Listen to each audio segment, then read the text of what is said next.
Somo letu ambalo tunalipitisha kwa dakika chache kabla ya kuingia kwenye maombi ni damu kama mfumo wenye kunena kwa niaba ya Mkristo.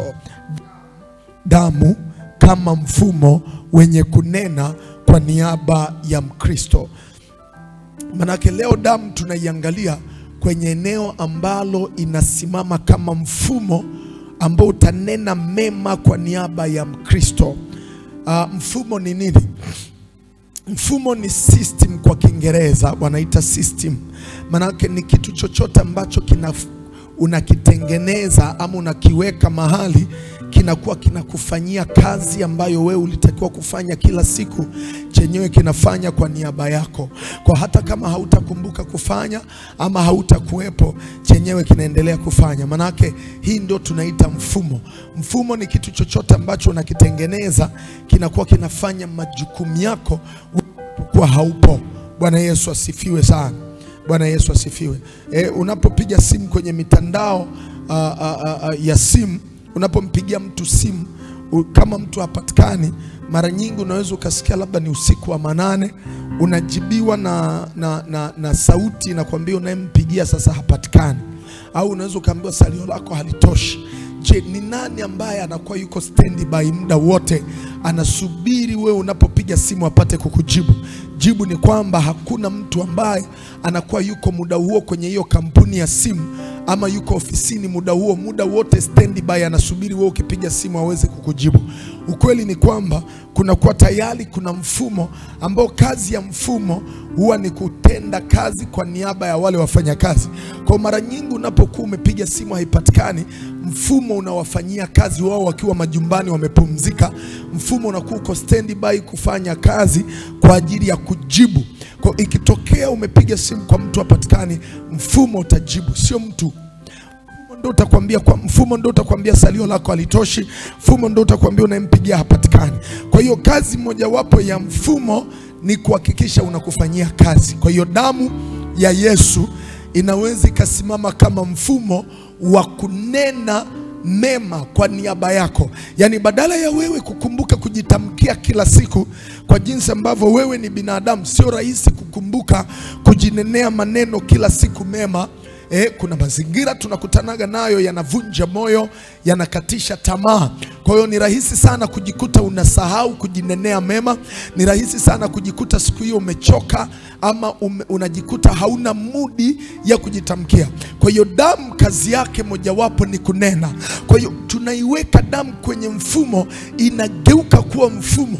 Muda ambao wewe unakuwa hausemi, damu inaweza ikasema kwa niaba yako, inaendelea kunena. Tunajua ya kwamba damu zote zinafanana sifa.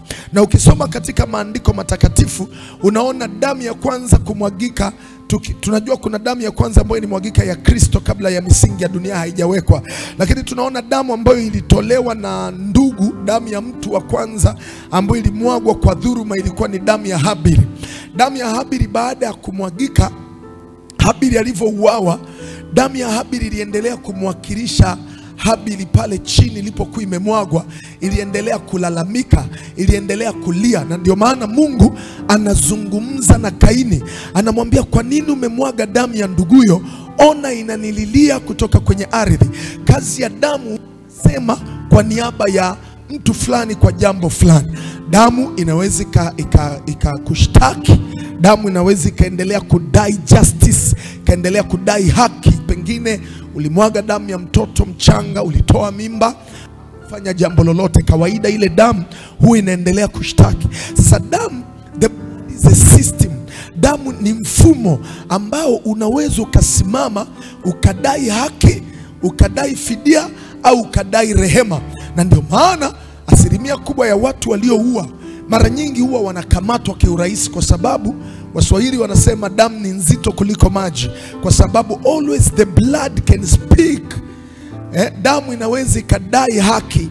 Kwa sisi tunayo damu ya Yesu ambayo kazi ya damu ni kunena mema, na we are going to use the blood of the Lamb as a system to declare righteousness of our life, to declare holiness of our lives, na ikanene better things, ikatutabirie mema juu ya maisha yetu.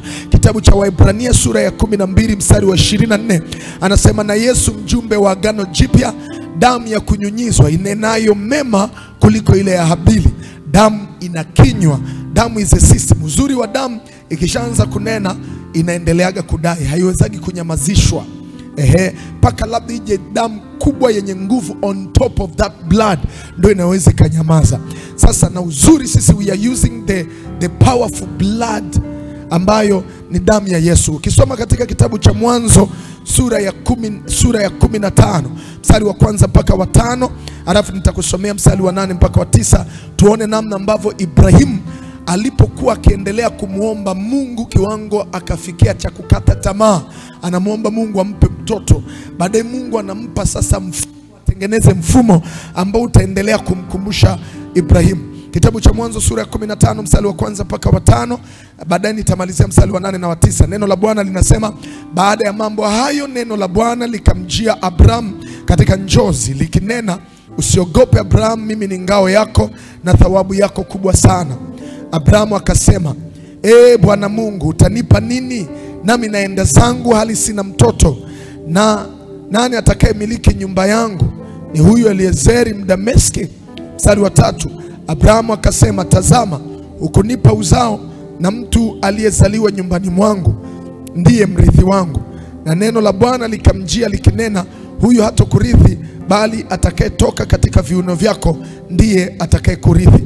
Akamleta nje, akasema, tazama sasa mbinguni, kazihesabu nyota kama ukiweza kuzihesabu.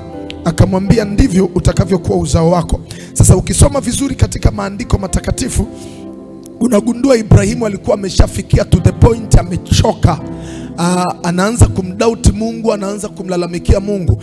Na ndio maana ukisoma mstari wa 3, Abrahamu akasema, tazama, hukunipa uzao, na mtu aliyezaliwa nyumbani mwangu ndiye mrithi wangu. Kipindi hicho Ibrahimu amefikia hatua ya kukata tamaa. Anamwambia, bwana, sikiliza, umenipa kweli utajiri, lakini hujanipa mtoto. Tazama, aliyezaliwa ndani ya nyumba yangu ndio anayestahili kurithi, lakini sina mtoto, unaniacha hivi. Ibrahimu anaonyesha kukata tamaa. Kwa nini?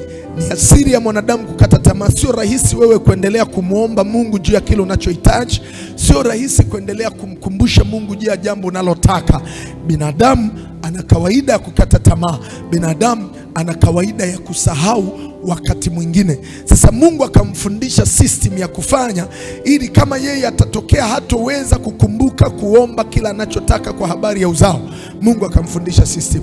Mstari wa 8, akasema, Bwana Mungu, Ibrahimu sasa anamuuliza, Bwana Mungu, nipateje kujua kwamba nitairithi?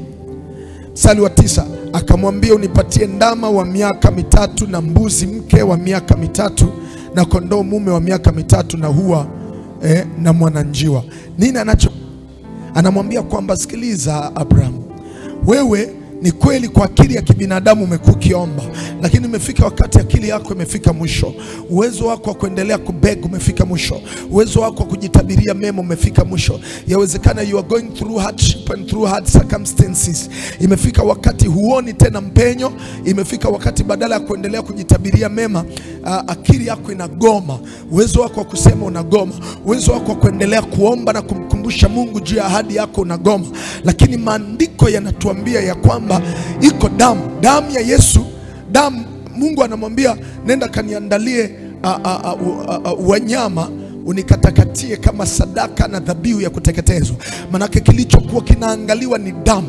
Manake ile damu ndio iendelee kumkumbusha Mungu wakati Ibrahimu yeye akiwa katika hali ya kuchoka pengine, ama kukata tamaa, ama kusahau. Damu itaendelea kunena kama sadaka, iendelee kunena mbele za Mungu. Sasa the blood, one of the thing ambacho huwa kinaendeleaga kunena mbele za Bwana ni damu.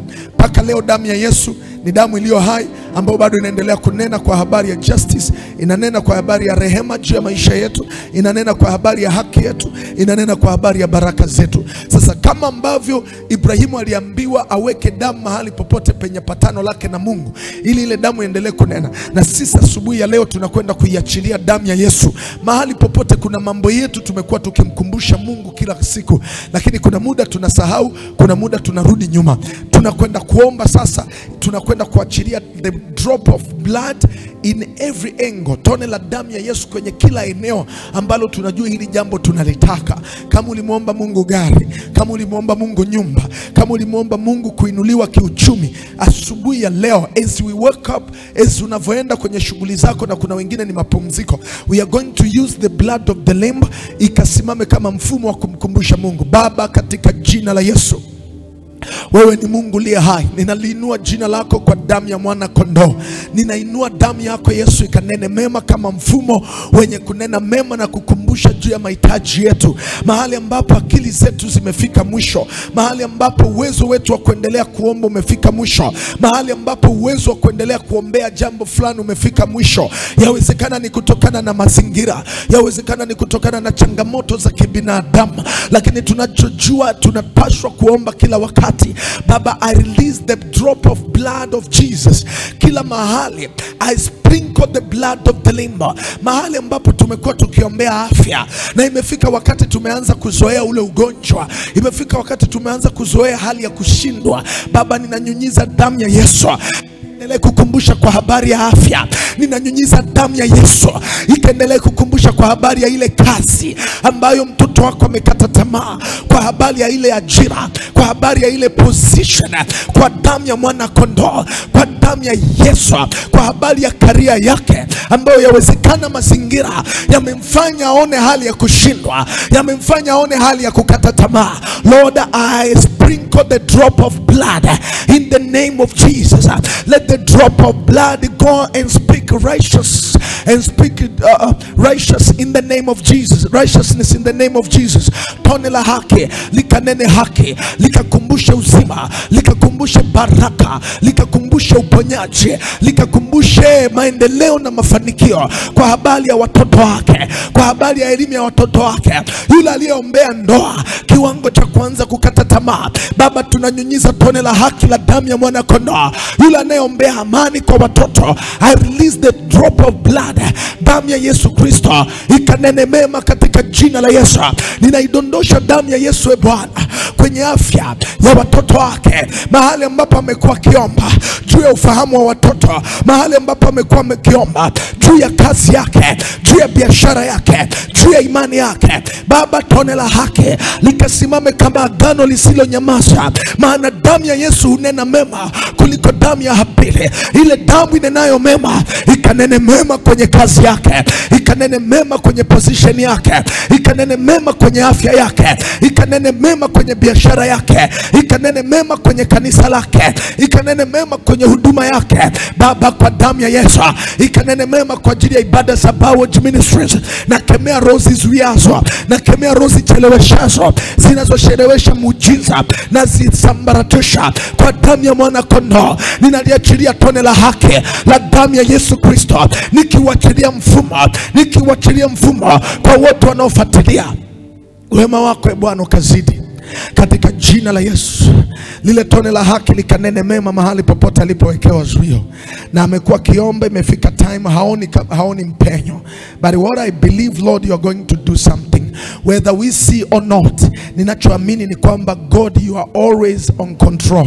Kuna jambo unafanya kwa ajili yetu, kuna jambo unafanya kwa ajili ya watoto wetu, kuna jambo unafanya kwa ajili ya biashara zetu, kuna jambo unafanya kwa ajili ya ajira zetu, kuna jambo unafanya kwa ajili ya familia zetu, kuna jambo unafanya kwa ajili ya afya zetu. Lile tone la haki likaendelee kunena mema na kudai uzima.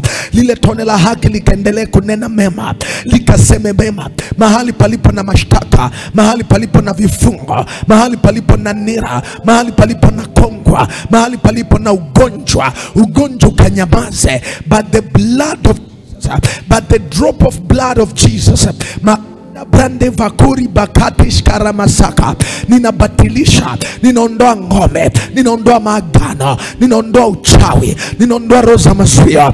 Ile damu ya Yesu haijawahi kuzuiliwa. Damu ya Yesu inaweza kusikika mbele za Bwana, mahali ambapo Bwana sisi tulipoteza kibali cha kuomba, mahali ambapo yawezekana hatu kuomba sawa sawa, mahali ambapo we couldn't declare for for our victory. Where we didn't prophesy for our victory, Lord, let the blood of the Lamb speak on our behalf and declare victory of our souls, declare victory of our family, declare victory juu ya kazi. Kwa damu ya Yesu ninawategemeza watu kutoka nchi mbalimbali, in the name of Jesus. Mungu awabariki na kuwatendea mema, na damu ya Yesu ikaendelee kunena kwa ajili yenu. Mungu akubariki sana mpaka majira kama haya wiki ijayo Jumatatu alfajiri sana. Mungu awatendee mema ninyi ambao mlikuwa mnatufuatilia kutoka nchi mbalimbali na wale mliokuwa mnatufuatilia ndani ya nchi ya Tanzania. Mungu akutendee mema. Shalom, shalom. Usiache kushiriki nasi kwa njia ya sadaka, na Mungu akubariki kwa jina la Yesu. Amen.